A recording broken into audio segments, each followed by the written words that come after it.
Drum notation. Okay, so we're going to have a look straight away at drum music. Now, for a lot of people this might seem a bit daunting, haven't really played any drums yet or hit anything, and suddenly we're looking at music written on paper.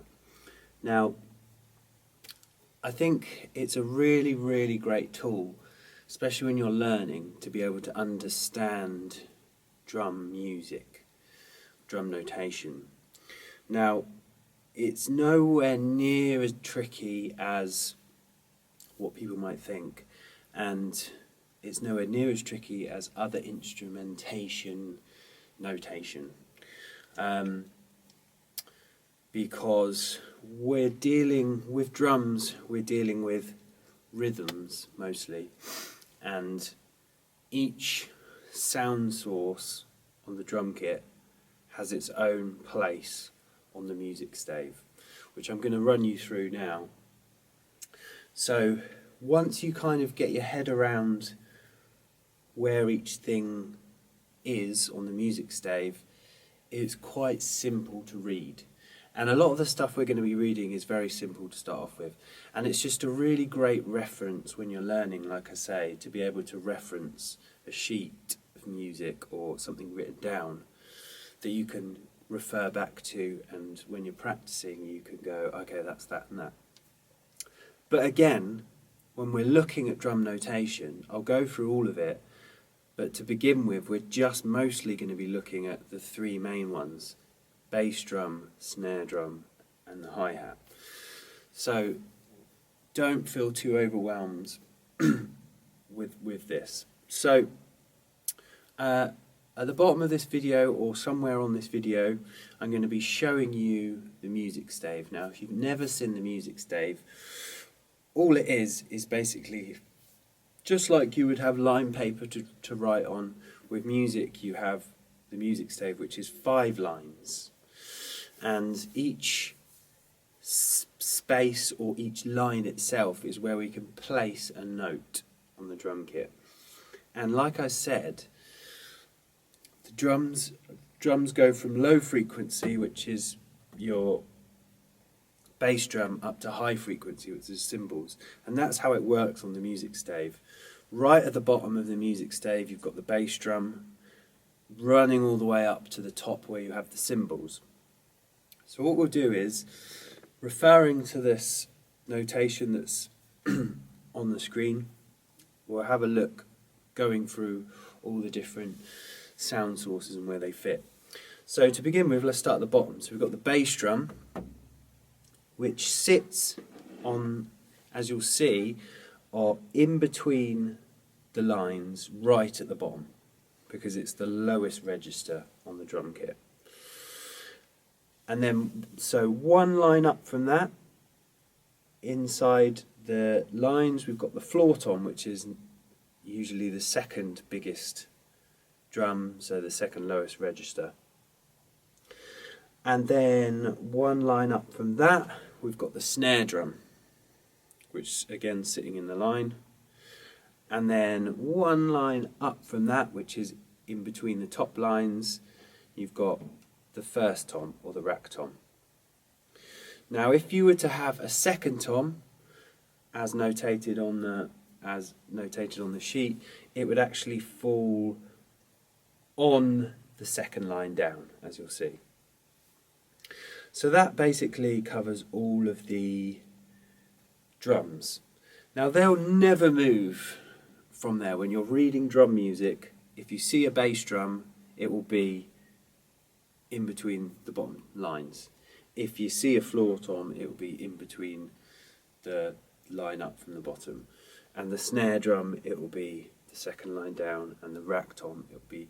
So you'll get really used to, really fast, where the kick and the snare are, especially when we start to look at grooves, because it's basically, you're just kind of looking at it and it's bass drum at the bottom, snare drum in the middle, and then hi-hats at the top. So you'll really, really quickly just be able to see what's happening.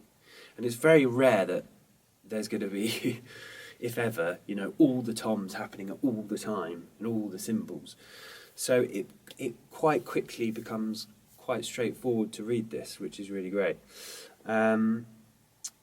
So then, and also a little note is that the drums will always be notated with a dot, like a coloured in dot.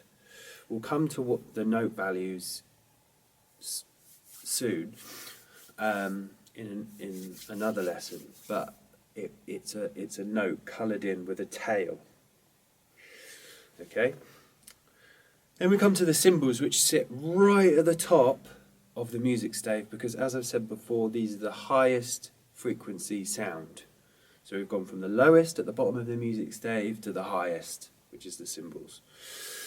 So as we'll see here, we'll go hi-hat first. So the hi-hat, you'll see, is notated with an X. So the drums have a dot coloured in, but the cymbals will always be notated with an X. So again, straight away, if you see an X at the top of the music stave, you know it's a cymbal straight away. So there's some very quick things that happen here with the drum notation, so making it quite simple to read. So yeah, closed hi-hat, which is, as you can see, sits on the very top of the music stave with a cross, which is this guy here. Now I've actually written here the open hi-hat, which is the rung down, but to be honest, when I'm notating, I'll just always put the hi-hats at the very top, and if they're open, there's another thing that you can write, which I'll show you at some point, which is putting a little circle above that, which says that that's open. So basically, don't worry about that open hi-hat one. The hi-hat will just always be at the top. Then we've got the ride cymbal, which is this guy here, again notated with an X, and that's sitting on the line itself. So the hi-hat is above it, and the ride is sitting on the line itself. Again, with the ride, a lot of the time you can just notate it on the top, and you can just make a note saying ride. So really, if you see an X on the notation, you know it's the ride cymbal. And then the crash cymbal, you see there, is notated on an extra line up. Again, a different way that I often notate it is just the same as a hi-hat, but you just put a little circle around it. Couple of others here, cross stick, which is on the snare drum line, because a cross stick is when you play the snare drum, but like this. So you're playing the rim of the snare, and that's notated on the same as the snare drum, but just with a little X. Then we've got hi-hat foot, which is quite a useful one actually, which is the only other kind of difference to this. As I've said, like, it goes in frequency.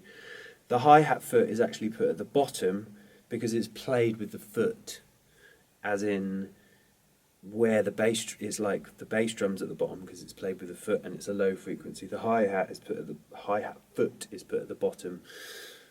It's not a low frequency sound, but it's played with the foot, so it kind of makes sense that it's at the bottom. So, and that actually makes a lot more sense when you get into foot patterns, because you can just see bass drum and then hi-hat foot on the left, and they're at the bottom of the music stave, and that makes a lot of sense. So yeah, so that is your basic kind of idea of how the drum sources work with the notation.